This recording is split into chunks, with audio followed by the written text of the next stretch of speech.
तुम्ही कधी भूत पाहिलं आहे का? आपल्या व्यतिरिक्त आपल्या आजूबाजूला कोणीतरी माणूस राहतो असं कधी वाटलं आहे का? किंवा भूत असतात हा प्रश्न कधी तुमच्या मनात आला आहे का? पण अशाच प्रश्नांच्या कुतूहलापोटी एका मुलाने भारतात भूतांचा शोध घेणारी संस्थाच उघडून टाकली, जी आजही भूतांच्या अस्तित्वावरती रिसर्च करते. आणि तो मुलगा होता गौरव तिवारी. गौरव हा व्यावसायिक पायलट होता. दिल्लीतील द्वारका सेक्टर 19 येथील फ्लॅटमध्ये तो राहत होता. अमेरिकेत राहून त्यांनी पायलट होण्यासाठी प्रशिक्षण घेतलं होतं. पण अमेरिकेत राहत असताना त्यांनी भाड्याने घर घेतलं आणि त्या घरात त्याला सातत्याने काही विचित्र आवाज ऐकू यायला लागले. घरात काहीतरी आहे असं त्याला वाटू लागलं. बस मग काय, त्याने संशोधन सुरू केलं. त्यानंतर गौरवचं वेळ तर वाढूच लागलं. त्याने पायलटचं प्रशिक्षण मध्ये सोडून दिलं आणि भारतात परत आला. भारतात आल्यानंतर गौरवने याबाबत अधिक माहिती जाणून घेतली. त्यानंतर इंडियन पॅरानॉर्मल सोसायटीची भारतात स्थापना केली.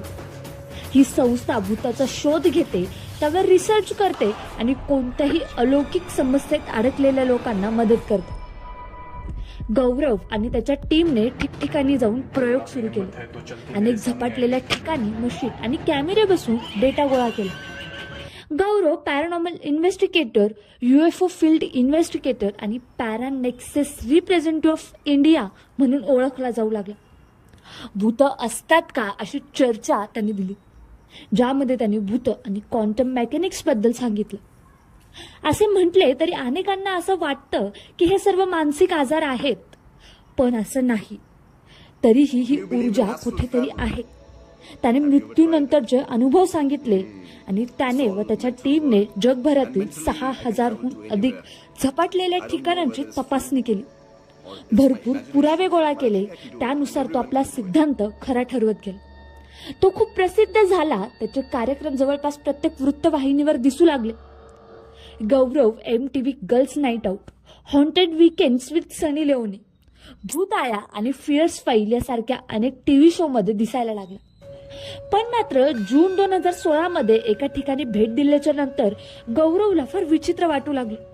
त्याने त्याच्या पत्नीला सांगितले की काहीतरी नकारात्मक शक्ती त्याला स्वतःकडे खेचत आहे.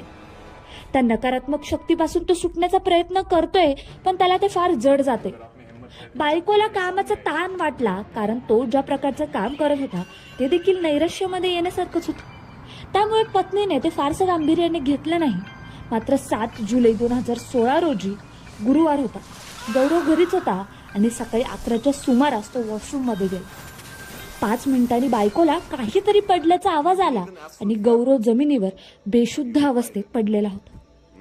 कुटुंबियांनी त्याला रुग्णालयात नेण्यास सुरुवात केली, पण वाटेतच त्याचा मृत्यू झाला. पोलिसांनी तपास सुरू केला तर त्याच्या मानेवर काळे डाग होते, जसे फाशीच्या वेळी असतात.